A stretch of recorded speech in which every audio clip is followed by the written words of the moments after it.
Namaskar. Good evening, and welcome all. Today is 8th day of webinar series on quantitative methods for social sciences organized by ICR National Institute of Agriculture Economics and Policy Research.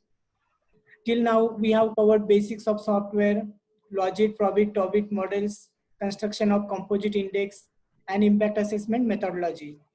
Now we will switch over to other important methodology, and today we will start with partial equilibrium analysis. Now I request my co-host Dr. Abhimanyu to introduce the speaker. Thank you, Dr. Vinayak Nikam. Good evening to all. For today's lecture, we have with us Dr. Sinod P. He is an agricultural economist working as a senior scientist at ICR Central Marine Fisheries Research Institute, Kochi. Prior to this, he served as scientist at the National Institute of Agricultural Economics and Policy Research, New Delhi for nearly 8 years. He had been a visiting scholar at Cornell University and Iowa State University. Along with this, he had also served as consultant to SARC Agricultural Center, Dhaka, and FAO New Delhi office. He is mainly working in the area of public policy in Indian agriculture and fishery sector with special focus on marketing, price policy, trade, growth, and commodity modeling. Now I request Dr. Sinod sir to start his lecture. Hello everyone, good afternoon. Thank you Vinayak and Abhimanyu for introducing me.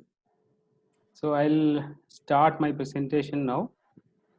Hope I am audible to everyone. Yes, sir. I am seeing the attendees. Some are known to me.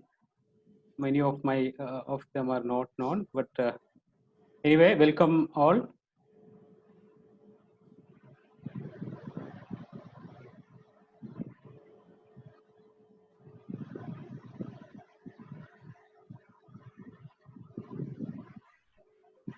Okay, so we'll start with the presentation. The title of the presentation is Application of Partial Equilibrium Models for Medium and Long-Term Outlooks in Agriculture. Let's initiate the discussion with a small description on what is a partial equilibrium model. You all might be, being economic students, you all might be very well aware and familiar with partial equilibrium models. Any typical model, say a demand supply model, where you have demand of a commodity and a supply of a commodity which intersects, these two curves intersects and get the equilibrium prices. And that is a typical equilibrium, partial equilibrium model. Partial equilibrium. In this equilibrium model, the economic equilibrium is obtained by the clearance on the market of some specific goods independently from prices and quantities of other commodities or other sectors. In a typical partial equilibrium model, you consider only a particular commodity or a particular group of commodities. You can consider an agriculture sector, or you can consider only a specific commodity. But the difference between a partial equilibrium model and a general equilibrium model is that in a partial equilibrium model, you are only considering either a particular commodity or a group of commodities or a sector. So everything else is kept constant. So you have the basic assumption of ceteris paribus on every other variable which is not considered in the particular partial equilibrium model that you're dealing with. So a partial equilibrium model is a dynamic process where prices adjust until supply equals demand of a given commodity. Here we are considering a demand supply model. That's why I'm talking about demand and supply. Partial equilibrium need not only be dealing with demand and supply. You can have a number of different partial equilibrium models other than demand and supply models. But the difference is that you are considering only a group of variables with all other variables kept constant or given the condition of ceteris paribus. Now, what are the differences between a partial equilibrium model and a general equilibrium model? As I said, partial equilibrium model looks only at a particular market or sector and the underlying market dynamics, whereas general equilibrium seeks to explain the whole economy and the interaction between various markets and sectors. So, in a general equilibrium model, you consider when you construct a general equilibrium model, you consider all the variables. You consider the entire economy. You consider the demand of all the commodities, all the commodities in an economy, the supply of all the commodities, the prices, all relevant economic variables for the sector or for the economy as a whole. Whereas in a partial equilibrium model, we only consider a particular sector. So the second difference is that the assumption of ceteris paribus is valued in case of a partial equilibrium model, whereas mutatis mutandis, that means everything is allowed to change, holds in the case of general equilibrium model. It is also differentiated based on endogeneity of variables, because in a partial equilibrium model, you only have a few endogenous variables and most other variables are exogenous variables. Whereas in the case of general equilibrium model, almost all variables that you consider in the model are all endogenous variables. So the endogeneity is common in a general equilibrium model. So typical partial equilibrium models are based on Marshallian demand and supply models, whereas social accounting metrics is integral for general equilibrium models. So these are basic differences between partial equilibrium and general equilibrium models. So consider this. You can see the set of equations in the slide. The first one is a demand equation. It is a typical demand equation where quantity demanded of a particular commodity is a function of prices. Supply equation, you have quantity supplied of a particular commodity is a function of, again, prices. And at equilibrium, quantity demanded equal to quantity supplied. So in this case, you only consider the quantity demanded and supplied and the prices as the variables. So you consider all other related variables such as the income of the consumer, prices of substitutes, complements, and so on. They all are considered as ceteris paribus. They all are considered unchanged. Now you can relax this model. You can add even within a partial equilibrium framework. You need not focus only a particular commodity. You can relax the conditions by adding more commodities. Say you are considering the demand and supply equilibrium of meat. In that case, you have quantity demanded and supplied of meat, price of meat, income of a consumer, a typical consumer of meat, and then prices of substitutes such as egg, other substitute commodities. If you're considering mutton meat, then the prices of chicken meat, beef, egg, so on are the substitute commodities. So you consider all those prices, but all unrelated variables like prices of commodities outside this sector, like petroleum prices, you are considering it as ceteris paribus. You are considering it as constant. You only consider the demand and supply variables and prices of only these basic set of variables that you are immediately concerned with. All other variables are kept constant in this case. Now you can further extend this model even within a partial equilibrium framework to a sector as a whole. That means you can have an agriculture sector commodity in a partial equilibrium model where you consider most of the major agriculture commodities.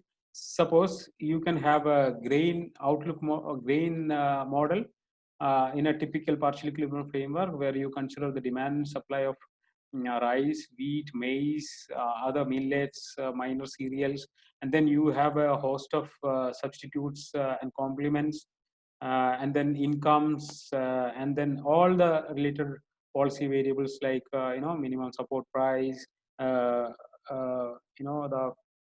national income, and so on, exchange rates and so on. So these are all related variables. Still, what you don't consider being this partial equilibrium model, what you don't consider is the prices of non-agriculture commodities. So you don't consider changes happening in industrial commodities in this particular model. You are only immediately concerned with the agriculture commodities that you are dealing with. So that's the basic difference between a partial equilibrium model and a general equilibrium model. Whereas in case of a general equilibrium model, you consider all the sectors. You will have all major sectors. Maybe thing is that you can group these commodities to have different sectors like agriculture sector, industrial sector, service sector. Within agriculture sector, you can have horticultural crops, other crops, and so on. Even though that kind of disaggregation is possible, essentially in a general equilibrium model, you consider all possible variables.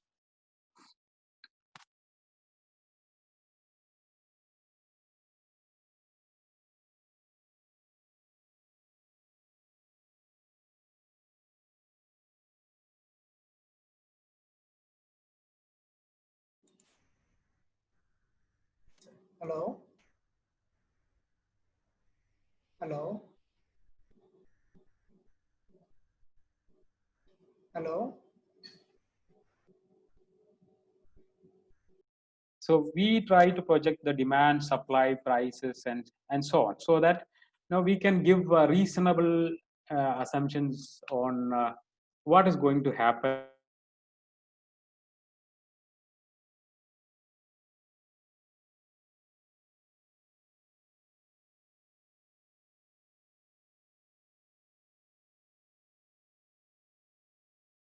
and frameworks. They try to understand future.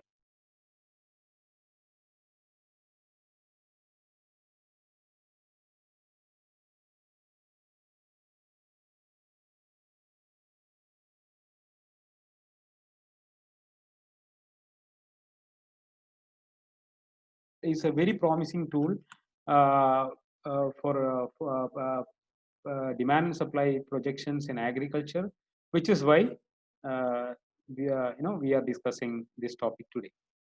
So there are several applied partial equilibrium models which are widely used in agriculture. So you might have heard of the United States Department of Agriculture models.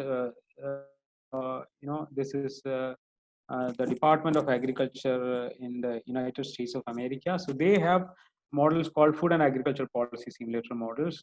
International Food Policy Research Institute based in Washington, D.C. has another model called Impact Model. So these are all partial equilibrium models. Then there is an OECD Agri model, FAO World Food Model, European Union Simulation Model, Arkansas Global Rice Model, Asian Development Bank Outlook models, Irish agriculture models. So they all are partial equilibrium models, even that they don't consider the entire economy as a whole. So in these cases, entire economy means the entire global economy. So it is impossible to consider such such level of details. So they consider only a particular group of commodities or subsectors or sectors, and then they try to develop partial equilibrium models out of that. So partial equilibrium model, even though it is partial in nature, it only deals with equilibriums in a group of sectors or commodities, but it is very powerful. Following this, inspired by these models, we also, for India, we also try to develop a partial equilibrium model. So rest of my class is on agricultural commodity outlook models that we developed or we try to develop at the National Institute of Agriculture Economics and Policy Research at New Delhi. Right now I'm not involved with this. I have moved from NIAP a couple of years back, but we were behind this modeling exercise for 5 or 6 years, and we have an initial model, and then they are further developing this model by incorporating more number of commodities and more capabilities. So let's try to understand what are commodity outlook models. Commodity outlook models, as you see in the slide, are comprehensive, multi-sectoral, multi-regional, and multi-dimensional simultaneous equation models, which are used to effectively depict food markets with short, medium, and long-term projections on key parameters like demand, supply, trade, and prices. So commodity outlook models say consider an outlook model for cereals. So we at NIAP developed a cereal outlook model as the first attempt of developing a partial equilibrium model, essentially for projecting demand, supply, trade, and prices of these cereals and their immediate substitute and complementary commodities. So this was our objective. We considered entire cereal sector of India. So India, we have different states. So we consider 6 regions of the country like South, North, East, West, Hill, and one more, Northeast. So these were the 6 regions, and then there were several commodities that were considered as part of the model. So we had the rice, wheat, maize, and then pulses and oil seeds as substitute commodities and complementary commodities. And then we also considered several other variables like per capita income of people, because that is very important in determining demand and supply of commodities. Then several other policy variables like national income, exchange rates, support prices, international prices, and so on. So this is so what we try to build was an open model where international trade is also a component. So we try to model, we try to have separate blocks for international trade, like we had an export component, an import component, and so on. So further details on this, as I move along, you will understand. So why these commodity outlook models are important? So I've already explained this. Because we need advanced information on supply, demand, prices, and trade of agricultural commodities for making policy decisions. So this is the key. So often you might have encountered situations where there is too much of supply, prices crash, farmers suffer, and similar situations. So to avoid or to have a cushion of such circumstances, it would be helpful if we know in advance what is going to happen, at least a few weeks in advance, so that you can make countermeasures to minimize the impact of such impacts. Probably it could be because of international price shocks. It could be because of excess production, certain commodities. And you can imagine a number of reasons for such circumstances. And then you can also minimize negative impacts of ad hocism, because ad hocism is something, ad hoc decisions are like in a particular situation, if these are the situations, then these policies apply. So this is a kind of typical ad hocism.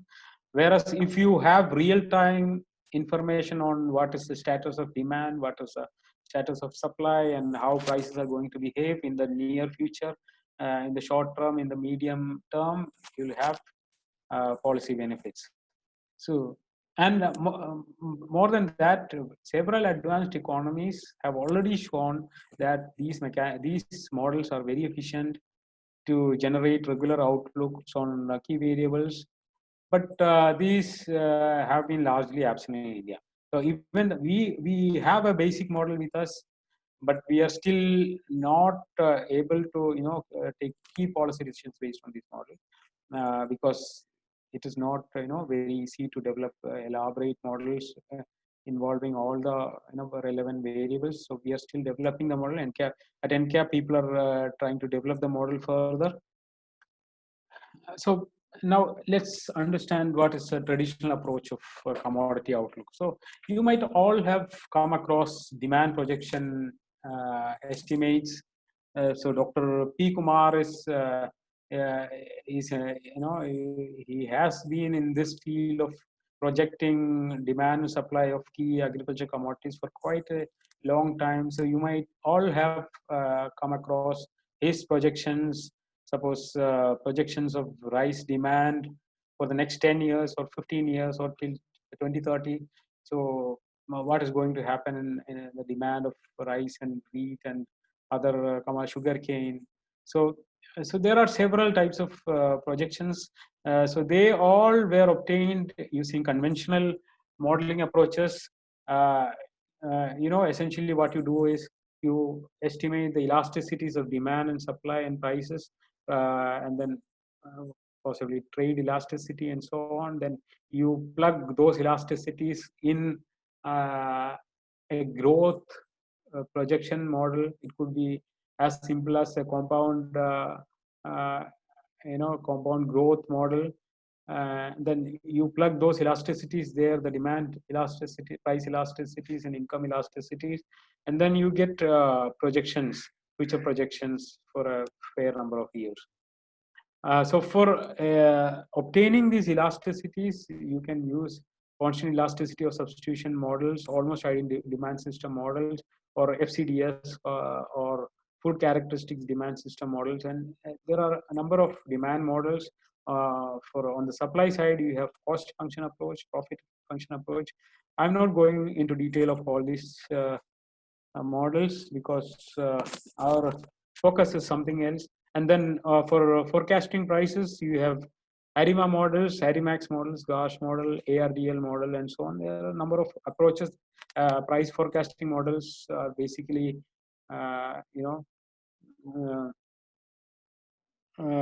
it's an entirely different approach, not the usual approach of projecting demand and supply. These are done using time series data, whereas in our case we don't need much of a time series data. We use cross section data most of it, but we also use time series information for past few years, say 10 or 15 years. We get the elasticities and so on. So in NIAP NIAP commodity outlook model, this was developed under a simultaneous equation framework. It is obviously a multi-commodity model, and then it's a dynamic model with spatial dimension on supply side, and it is suitable for generating medium and long-term outlooks on key economic variables. Right now we have projections until 2025. So I heard that they have extended it till 2030 for key commodities. And then it is this kind of models are also suitable for undertaking scenario analysis, sensitivity analysis, policy simulations. So this is the structure of a typical partial equilibrium model in agriculture. So from this framework, you can fairly understand how we are generating a partial equilibrium model. So a particular variable means you can have an equation for a particular variable. Suppose in this case, I'll just use a tool of annotate here. Okay, so I have a cursor here. So I have supply. Supply is a function of, you can write in economics, you can quantitatively describe supply as a function of what? Supply as a function of lagged area, lagged yield, imports, stocks, prices, output prices, input prices, and so on. So you have factor equation models to model supply. So this can be described using an equation. Similarly, you can have an area equation here. Area is a function of lagged area, prices of of the same commodity which you are considering, prices of competing crops, so that shifting of area and so on, and then factor prices like prices of fertilizer prices, other irrigation costs and so on. So similarly, you can have an equation for yield.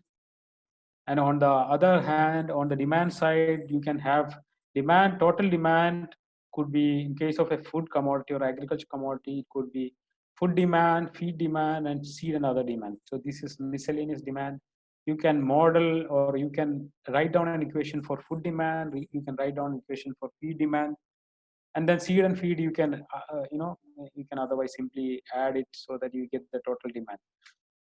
So to obtain demand, you use a food demand equation, whereas demand of a particular commodity, you can either model it at aggregate level, or you can model it at per capita level. So what we have done is per capita level modeling. So per capita food demand of rice is a function of rice prices, wheat prices, maize prices, as pulses of several other pulses, prices of oil seeds, which are all possibly competing crops, where shift of area is possible.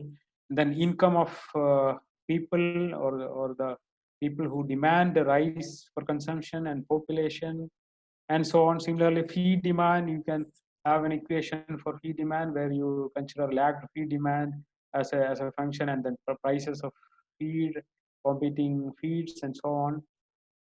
So so like this, you can model each and every variable in this.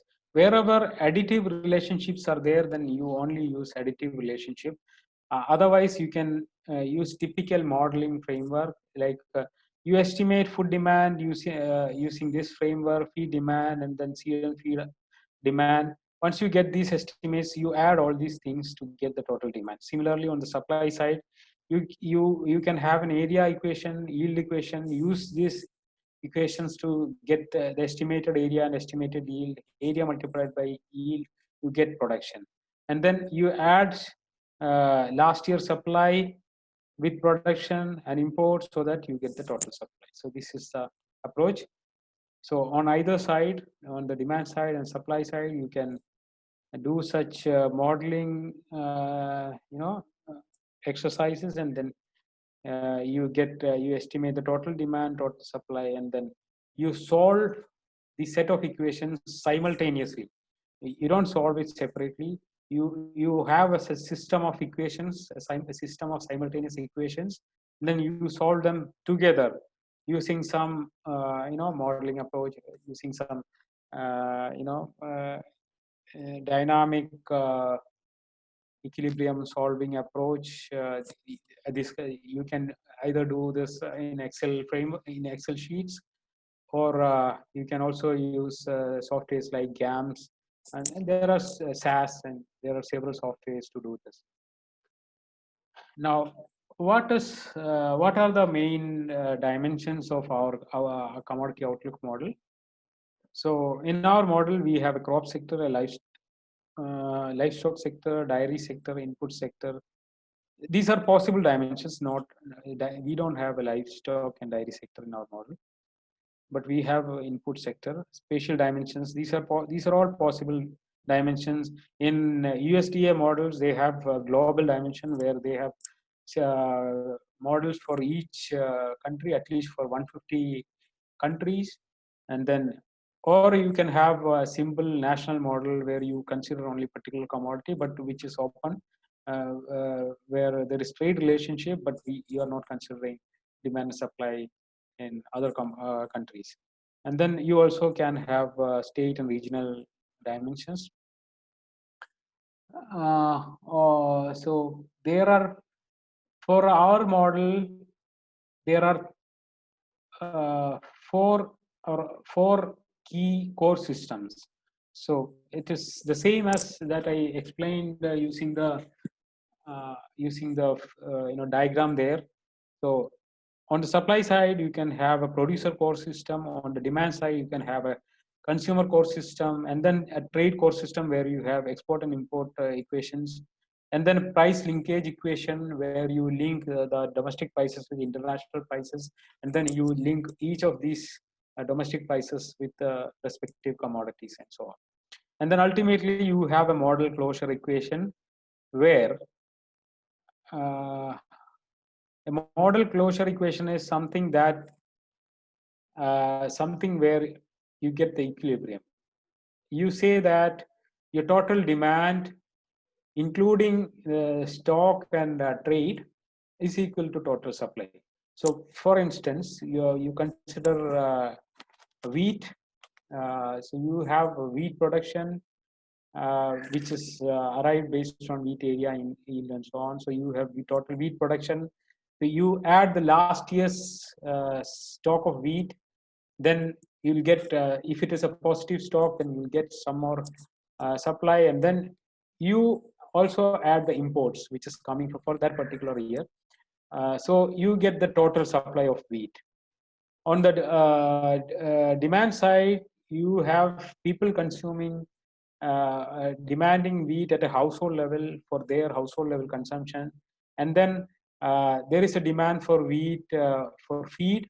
There is a demand of wheat for outside household consumption, such as hotel consumption, outside whatever outside household consumption. It could be also include industrial demand, like demand of wheat for producing biscuits, for producing atta, and so on. So so these are different core systems. And then you ultimately in model closure, what you do is for a particular year, the total demand, including the export demand, including the domestic consumption demand, including what stock has been diverted for the next year. So on the demand side, it is stock which goes to next year. On the supply side, it is stock coming from the previous year. So that is an that is a closure condition where total demand equal to total supply. So we solve the set of equations based on this condition. So I'll come to that in detail later. I will now deal with the serial outlook model here for better understanding. So this is a dynamic model with base year as 2015. Recently, we updated this base year to 2015. So now they have a serial outlook model with 2015 as a base year and projections till 2030. Now this model is spatial with the regional dimension on the supply side. That means you have 6 regions. We consider 6 regions because it is very difficult to go at a state level or district level. So we consider, even though we had data for each and every state, so we added all of them to have regional blocks, so that it is easier to construct regional sub components rather than constructing 30 state models. So ultimately, you'll have to add all of them up so that you get the total supply for the country as a whole. On the demand side, we model it at the country level, because when you consider export and import, it is very difficult to have trade at a state level. So we consider demand side at the national level only. So these are 3 core systems: demand core system, supply core system, and trade core system. And this model also incorporates major policy variables like tariffs, subsidies, minimum support prices, and so on. So this model is also capable of simulating policy variables. So what is simulation? Simulation is changing some variables and trying to see what happens as a result in all other variables, and even and the equilibrium per se.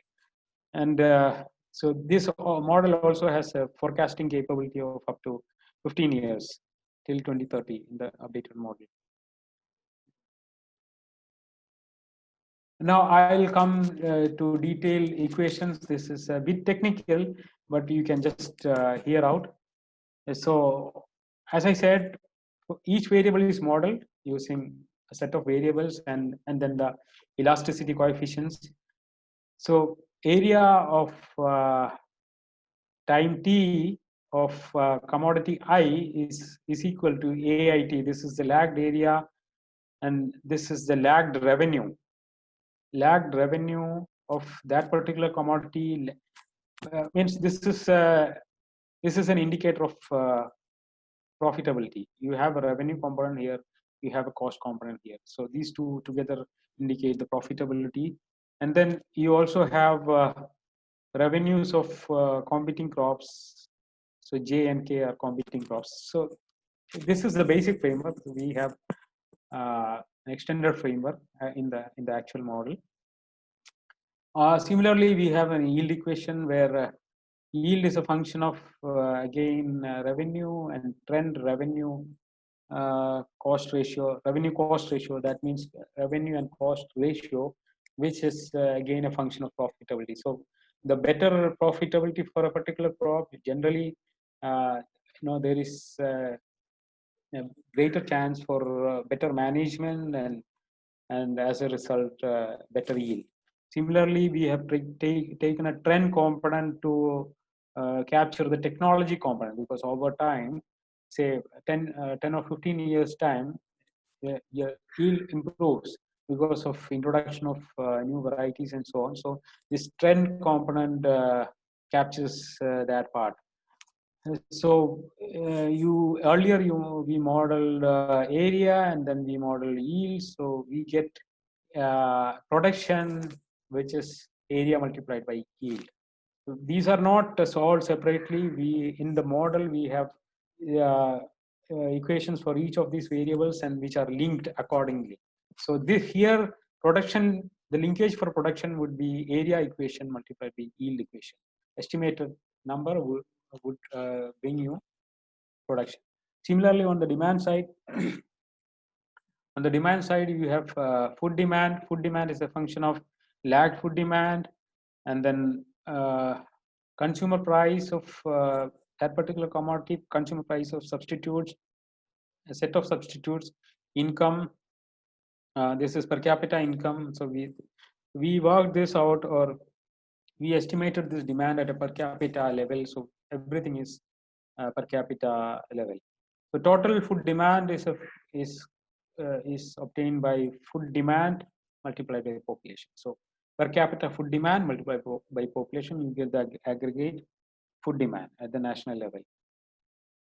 Similarly, you have an equation for feed, and then you get total demand by adding food demand and feed demand. This is an ending stock demand because you also have to model stocks here, because here in the model we considered stocks as endogenous variables, not as exogenous variables, because stocks are dependent on support prices. So our main commodities of interest being cereals, we took rice, wheat, maize, and so on. So support prices play a very crucial role in determining even their areas and stocks. So we considered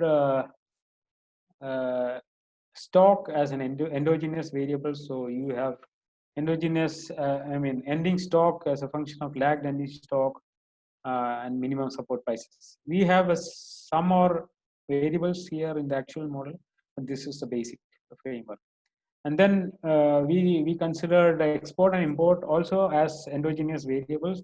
So you have export as a function of ending stocks and international prices, international prices of their particular commodity. Similarly, you have an import equation where you have stocks, international prices, tariffs, and so on. This here PR is world price consumer price ratio. So this takes care of both domestic prices and international prices. So it's a ratio of that. So this ratio determines the export and import. And then we have producer prices and consumer prices. So we linked we have three different concepts of prices here. We have producer prices, we have consumer prices, and then international prices. So producer price is that what we considered for area equations. Consumer prices are what we considered in the demand equations. Ultimately, you have to link these two based on a margin. So margin you get it exogenously based on time series data, and then you get producer price equal to consumer price minus margin. Similarly, you have a relation between regional prices and national prices. So you can't have a different set of prices at the national levels. So for the model sake, you need to take a representative price at the national level. We have a national price, and then which is linked to regional prices using an equation. And this is the closure condition that I was talking to you. So total supply plus net trade equal to total demand. Net trade is inclusive of export and import, or this is the export minus import, which is a net trade. And then supply includes last year's stocks. Demand includes the stocks that is pushed apart for the next year, set apart for the next year. So ideally, or there's no other option, but for each commodity, this is an equality here. So total supply equals total demand. So this is where we link each and every equation that we set apart in our, I discussed in the earlier part of the presentation. So we link everything, or an entire set of equations with this particular closure condition. Now these are the dimensions of sorry.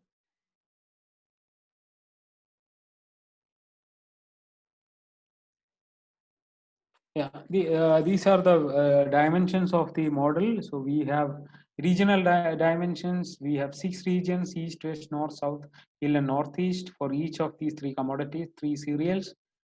And so in the east, we have these states like this, and then we use the data of 1994 to 2010, and then for base level data, and then projections from 2011 to 2025.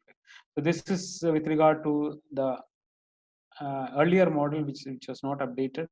So my presentation is a bit old because I'm not associated with this modeling exercise right now.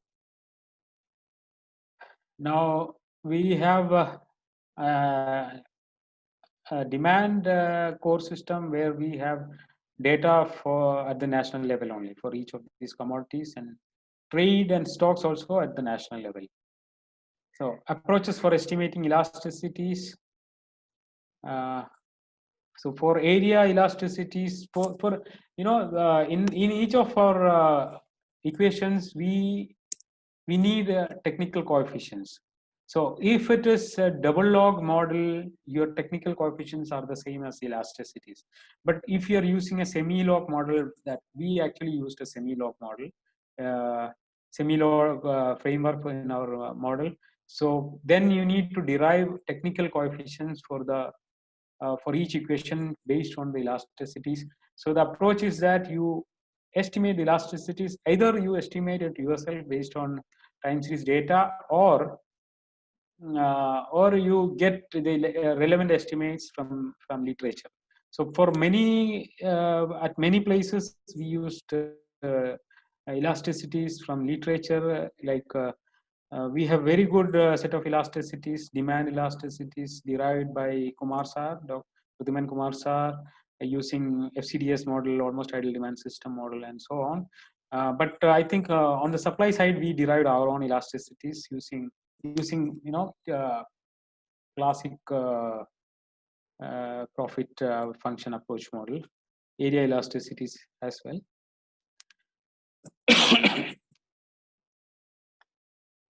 So what are the applications in the economic context? So I have already mentioned this.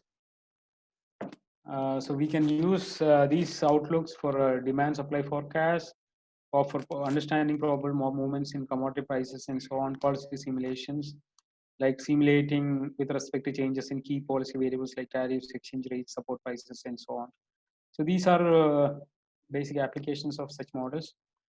So if you want to, I'll just show you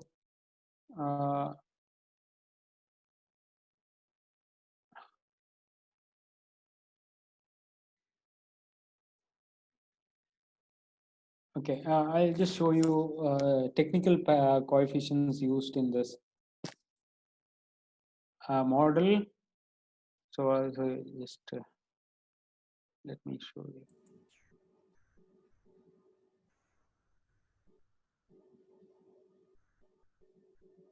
So here, this is a policy paper that we published based on this work. Share your screen. Oh, sorry. Okay. 1 second. Is that?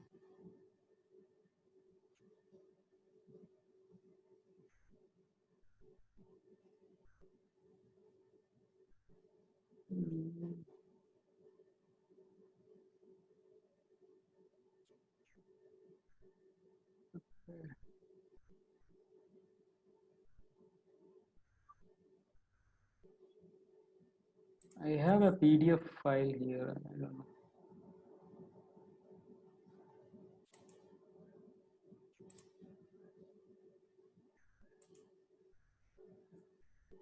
Okay, anyway, let's forget that. I'm not able to get it. So I'll just I'll come back to my slide. Okay. Now let's see the results. What all projections that we obtained. So as I said, we have projections for rice here. So we projected from the base year 2010 to 2025. So these are we have projections for each year, but I am only showing for 5-year intervals here. So we have projections for area, yield, production, food and other use, feed use, total consumption, and net trade. So if you add the supply side estimate with the demand side estimates, you will get a perfect zero here. So that is the beauty of that comes from the model closure equations. So that it ought to be like this. So now, if you compare these projections, this projection was made around 8 years back. No, yeah, 8 years back. And how far it holds good for rice, I feel that at that time when we obtained the forecast for rice for 2020, we projected the production at close to 110 million tons. So if you take the last 3 years average production, it comes somewhere around 112 million tons. So our projections are not quite off the mark. It is somewhat okay. I have not checked for each of these variables, but I feel on production it is on track. See, for rice again we have, so this such a modeling exercise is, or once you have a framework, you can update it every year. So that is another, you don't have to start it from scratch like you do using conventional projection techniques. Here you already have a framework, a modeling framework. You only need to update the latest years, change the base year so that you get projection for the next year or next couple of years. So that is the advantage of such modeling techniques. So I have not updated this model, but later NEAP has updated it. So I think the estimates based on the 2015 base year would be much closer to reality, because there is an advantage, because sometimes technology changes, policy variables matter, overall international scenario matters. So in that case, it is always better to update the picture every year or every few years, so that you get as realistic picture as possible. Now, these are the projections at regional levels. So on the supply side, we have projections for each region: the east, west, north, south, hill, and northeast for all these years. Similarly, we have projections for wheat, both the demand and supply variables.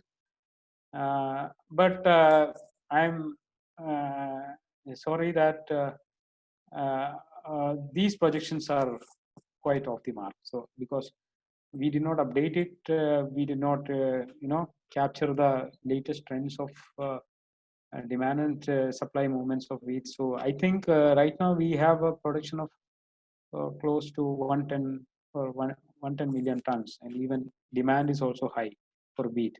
So this is not very close to reality, but maize is very close to reality. So if you see maize production that we projected at that time 10 years back, it was 26 million tons, and right now the maize production is around 25 million tons, which is pretty close.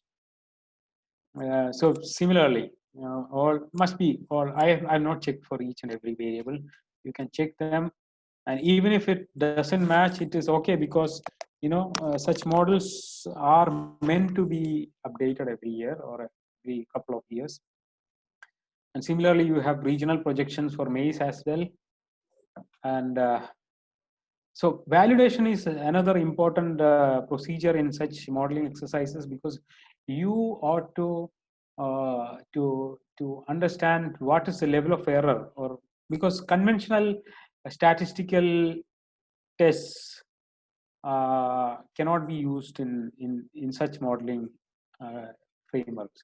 So for a partial equilibrium model, typical way of validating is taking the mean absolute error. So this is actually done by taking the base year for a period which you already have, which you already know. Suppose I already know what is the actual production and demand of wheat in 2005 and even 2000, when I actually projected when this model base year was 2010. So future years was 2010 to 2020 up to now. So at that time, we for validating our model, we changed the base year to 2000. So keeping 2000 as the base year, we projected the same model without changing the technical coefficients, the framework and all. So we kept the base year as 2000 and projected using that base year model and projected till 2010.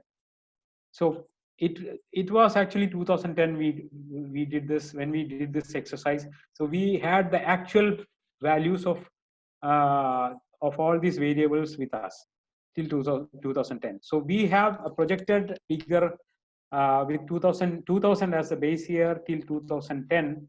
So we have the projected numbers from 2000 to 2010. We also had the actual figures of each of these variables from 2000 to 2010.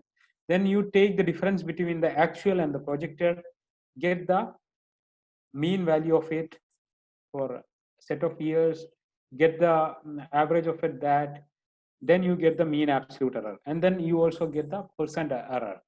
So if you see for wheat, rice and maize, what is the level of error at that time when we validated it in 2010, mean absolute error for let's see the percent error, because that is more meaningful. For area equation, it was only 3% error, yield 3%, production 4%, total demand 3%. But net trade, it is very high, because you can't help it, because trade is such a volatile variable. It is very difficult to model it. So the rice, similarly, it is all under 5% error. Maize, it is again 10% errors. You have a little higher error on the for maize. But I feel at that time we all felt that this is quite an acceptable level of error. So we went ahead with the model. Then we also compared our estimates with other very prominent global models. So these global models had projections for India as well for all these commodities. So let's compare this. You see, Serial Outlook model projected wheat area at 29 million hectares. OECD projected, FAO OECD projected 27. Fabric card was 30, but it is more than this. All these estimates. So we all were off the track. For wheat. See, even production also, even the highest production, we came out with the highest production estimate for wheat for 2020. I think FAO and FABRI model at that time is quite off the mark. Actual demand wheat production is now at near close to 110 million tons. But when their projections were off, but they might have updated they update their models every year. So their projections, had they projected it 5 years back with 5 year back base year, they would have been very close. So I think their projections right now would be much more closer. Similarly, we have a comparison for rice. So our model gave us 110, which is very close to reality. FAO number is much more than what actually is. Similarly, consumption for demand, you cannot judge like that because you need to estimate it using per capita demand, demand using NSSO, consumption figures, and so on. But production, you can always readily compare.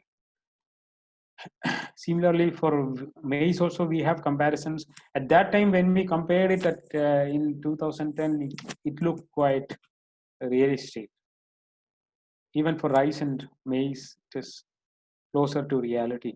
Now, we also did some, simulation exercises. These are possible simulations. A large number of simulations are possible in this model.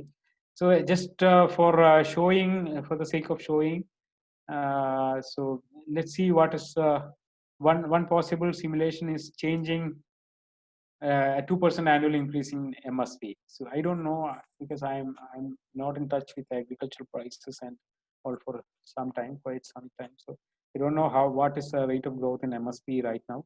But this was one simulation that we tried.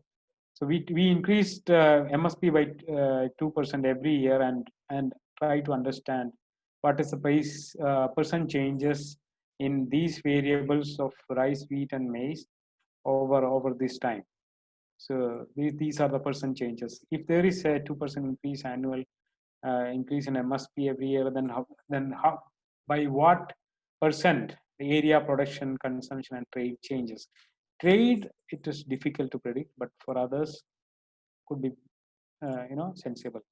Similarly, effects of 2% annual increase in cost of cultivation of rice, wheat, and maize, how they actually change the area. So generally, it is sensible to say that when cost of cultivation increases, area goes down, it goes or it favors some other commodity where cost of cultivation is lower. So like that, demand also goes down, trade goes down. So I think I'm done with the PowerPoint part. I want to show you the Excel sheet that we used. We used the GAMS framework to develop an initial model. So for that, the core team went for training at Cornell University. It was also part of a fellowship that I won at that time. So we developed a base model using GAMS software at that time. But then later, the project team once more went to Iowa State University, United States, in 2009. And then we found a better model there. So their model was much more flexible because they were using the Excel sheets. Excel sheet is very powerful. it has, we can develop models using Excel sheets. So we adopted their technique, and then they were our consultants, and then we could develop a model for India using that framework. So we developed that model in an Excel sheet. And now I think let me show you the Excel sheet here. So this is the Excel sheet. This is quite a big sheet. I think this is one of the earlier versions of that model. Sir, kindly minimize this PPT. Okay. How to do that here? So this is not, this Excel sheet is not visible then? No, sir. Okay. Is it visible now? Not yet, sir. Oh, okay. I don't know. So I'll have to stop share this, and then Again you can share. Okay. Okay. Fine. Minimize your PPT first. Yeah. Is it visible now? Yes, sir. Now it's visible. Oh, okay. So you all can have a look at this sheet. So we need to have a data sheet, a macro sheet for putting all this. So we need quite a lot of time series data for 10-15 years, because this such a time series data would be useful in calibrations. Once you develop a model, you need to calibrate it so that you get the most accurate results. So for calibrating the model, this such time series data would be available. So for each of this set of variables, we had time series data from 1994 to 2010 till the base year, and then we have projections here. So this is how we divided the entire country into different regions, and for each region we have data for area, yield, production, and so on, and then for different input side variables here. So for each region we have on the supply side such details here. Similarly, macro variables, as I showed you, we had the time series data for all these variables, macro variables, and then policy variables, where we took minimum support price and input tariffs for all these commodities here. And then we had a dedicated sheet for prices, the producer prices and consumer prices, and then the relationship between producer prices and consumer prices. And then this is the core sheet where we link everything. So we have to link using equations. So when you see just see here. So we have equations. I think I noted. Okay. So we have equations for each of these cells is linked using an equation. So I think most of the numbers are cross-linked using equations in this sheet. Similarly, you can have some other, So the modeling framework, the area equation framework, the yield equations, they're all here. So you have the actual areas, the predicted areas. So you link for each of these variables, you link with the relevant corresponding variable using formulas, the linkage formulas here, and then you get the estimates. So I don't think it is possible to make you understand the nitty-gritties of this model using such a platform. At least I should need a whiteboard to do this. So I'm not venturing to make you understand in detail each and every linkage in this model. At least I'm trying to give you a flavor of this. Now, so in this, so here we have the price transmission equations for each region, regional and national price linkages. And similarly, this is the area equation here, yield equation. And then you also have such equations for each region. And then at the national level, we have the demand equations. Here we add all the demand So we add the per capita demand, get the aggregate at the national level. You add the feed demand and other use demand and get the total demand here. So this is the total demand here. Similarly, we have ending stock equations, export equations, import equations, and so on. Here comes the next crop. That was for wheat. So this is quite a big sheet, and takes a lot of effort to link all these cells with each other. The modeling is essentially very cumbersome activity. And here you have all the summary. For see, these are the projections and equations. Ultimately you link it here. This I'll show you link it here. You have production, consumption. These are all numbers coming from all other calculations what we have on the lower part of this sheet. Then ultimately you have total supply here, total demand here, and then this is the closure condition where the gap between supply and demand is zero. So your model is solved. Initially, when you link this will not be zero because you need to calibrate the technical coefficients and so on, and then solve the equation. You run an equation solving arithmetic, algorithm, and then you try to solve the model. Then the model will kind of continuously work and then ultimately solve it so that it is in equilibrium. You can understand that the model is in equilibrium when all these prices are zeros. All these prices are zeros. Here it is not zero because this is just for showing sake. To show you, I just left it like this with some positive values. So when I try to solve this, those zeros will slowly, now the numbers are changing. The model is trying to solve itself. Numbers are changing. Ultimately, when I do this multiple times, I can make it faster as well. But for your understanding, I have made this solving process a bit slow. So when I do this continuously, this is a continuous iterative process where each and every cell is involved, each and every linkage is involved. So ultimately, when I solve this, I get zeros here everywhere.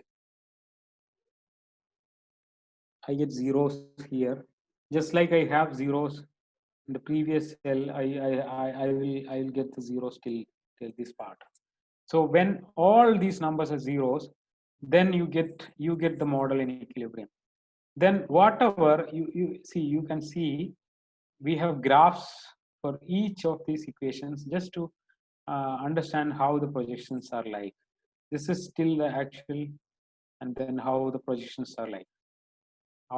So it is like 2010 to 2025. How different projections for each variable you have projections, and then ultimately you have a price, a graph for prices, and see these are the equilibrium prices. If your model is not good, this price will just crash. This line would just go here and down and it will crash. So it takes quite a lot of effort to reach at this level. But then when this is almost in equilibrium. That's why you have a straight line here, right, for the price. So at equilibrium, you see what are the estimates, what are the, and then you also have the projections from here. These are the projections for each of these variables. You can go to each level and see what is the projection and what is the base year number and how it increases or decreases. So these are the summaries. These are the summaries of projections. These are the simulations. So I have a sheet for simulations and show. So I change a policy variable there in the actual model and run the model and see what kind of simulations are obtained, how they change and simulate. These are the simulation results which I showed you using the PowerPoint.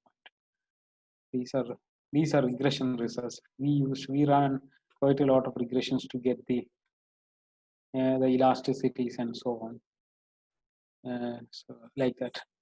So I am I think I am closing here. So I think let's go to question and answer session. Yes. I'll try to answer your questions. I should see the questions here. Okay.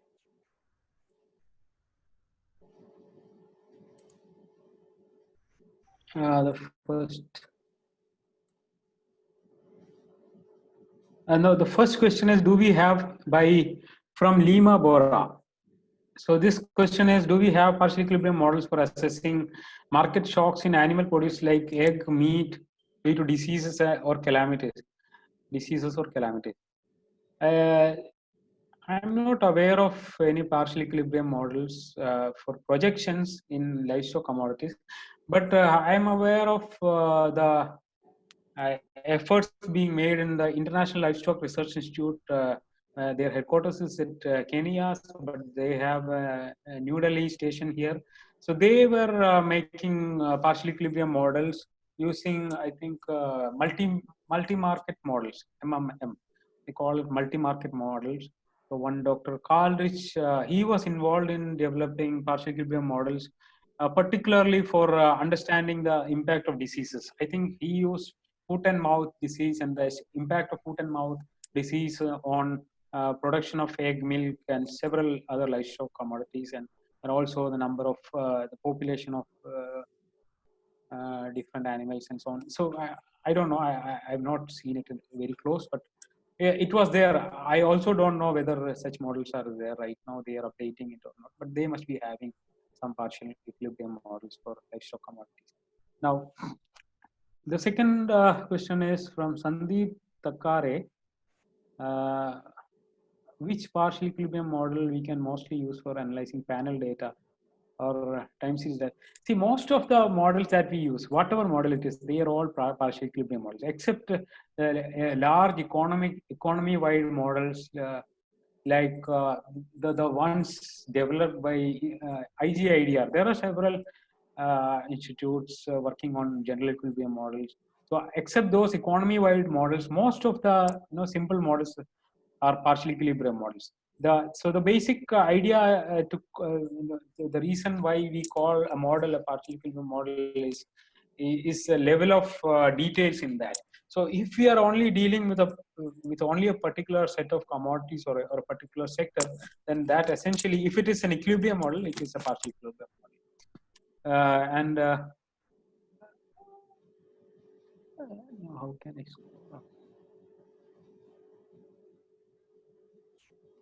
Did I answer? I think I did not answer. Okay, next. Okay, next question is from Prem Chand. Did you consider elasticities in these equations dynamic? Yes, we need technical coefficients. Technical coefficients for building these models. So elasticities are part of them. First we estimate the elasticities, and then we generate technical coefficients using these elasticities. These elasticities are arrived at using several modeling framework. As I said, for demand we have food characteristic demand system model, almost ideal demand system, as several modeling approaches for estimating elasticities. Now, how robust are the forecasted estimates? Since 15 years is quite a long period. Have you tried to validate? Yes, I think this part I covered. I have already covered this answer because I showed a slide only for this validation. So all our models were validated, and the error was less than 10% for all the variables.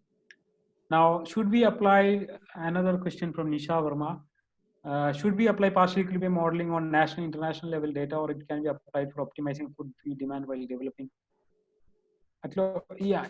The detail of the model you can decide. It is your choice what level of detail is required for the model. It can be a national model, it can be a regional model, it can be only it can be developed only for a particular firm. So the detail of the model it's your choice. If it is a very simple demand equilibrium model where you only have set of equations on the demand side for a particular firm, so that is a smallest possible model you can imagine. So it can be developed at in a localized level. Now the next question is I think I discussed in way how the problem of high percent error can be rectified. What may be the way out in this case? See, for trade, you ought to live with such errors, because trade is such a volatile variable, and then we endogenized trade in our model, but one way out of to rectify such errors is to keep the trade variables exogenous. So you can supply trade, you can assume that trade will grow in such a rate in the next 10 years, and then you can exogenize those variables, and then there is no question of an error, such high error. But if we are endogenizing trade, you need to bear with such high levels of errors. Now, next question is from Neha Qureshi. How to represent these results and methodology in a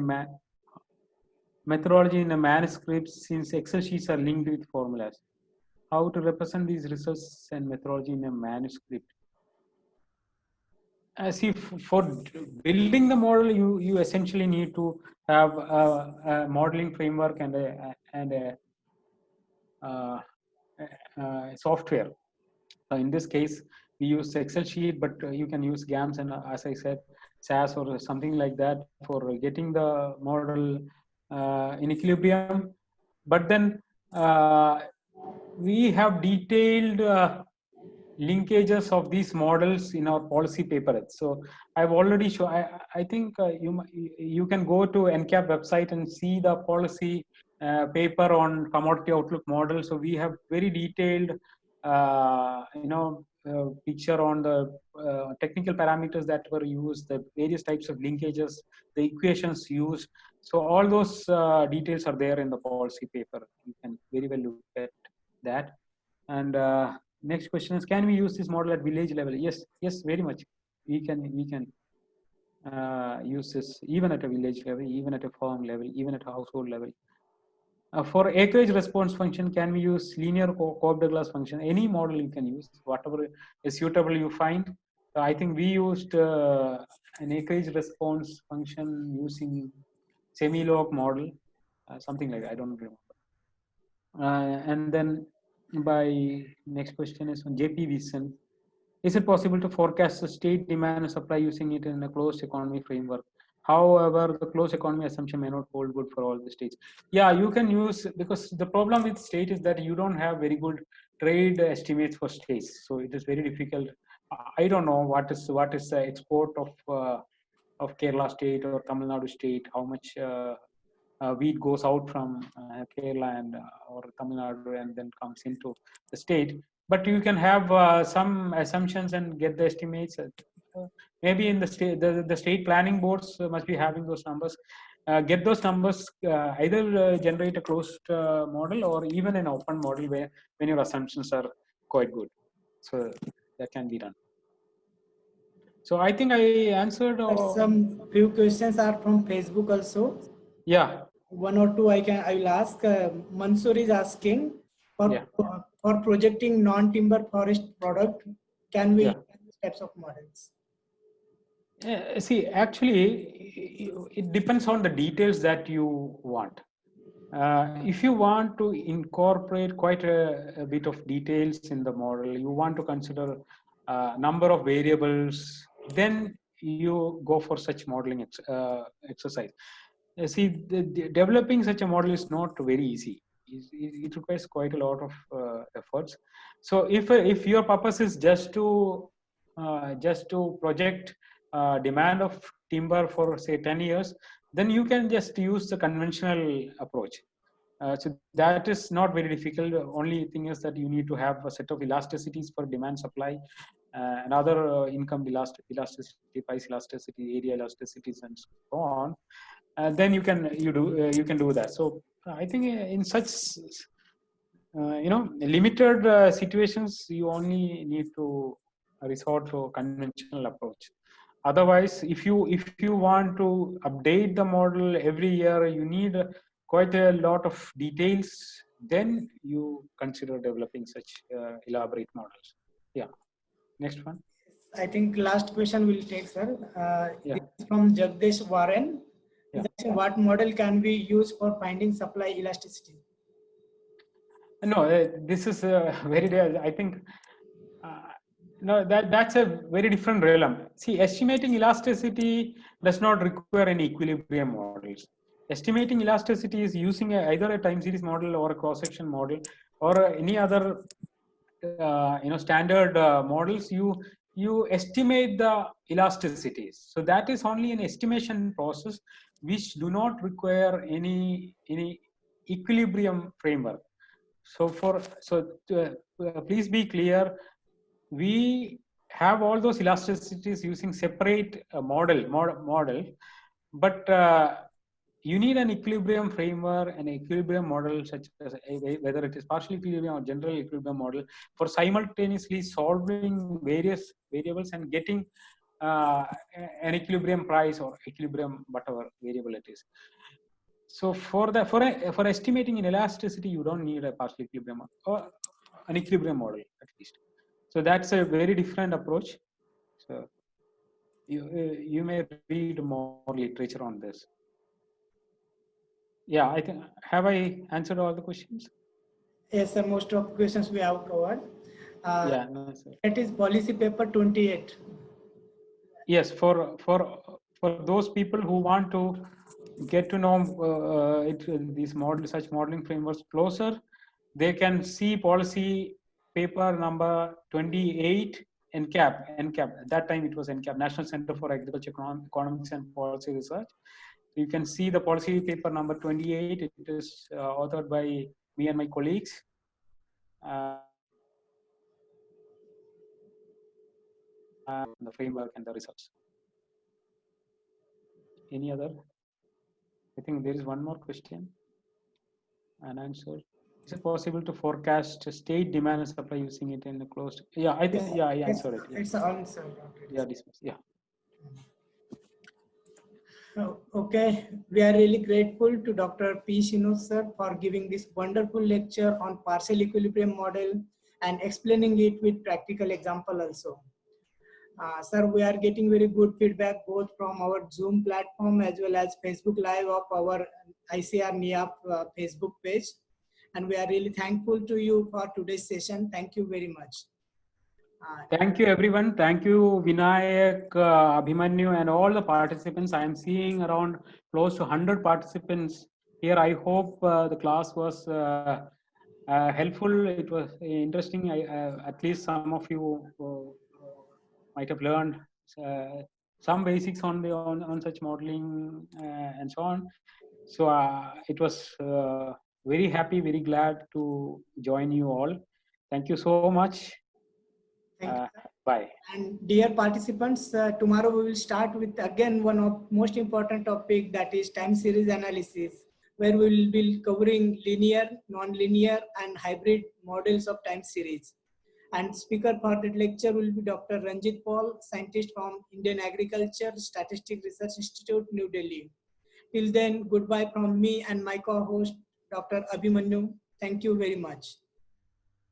Thank you. Bye.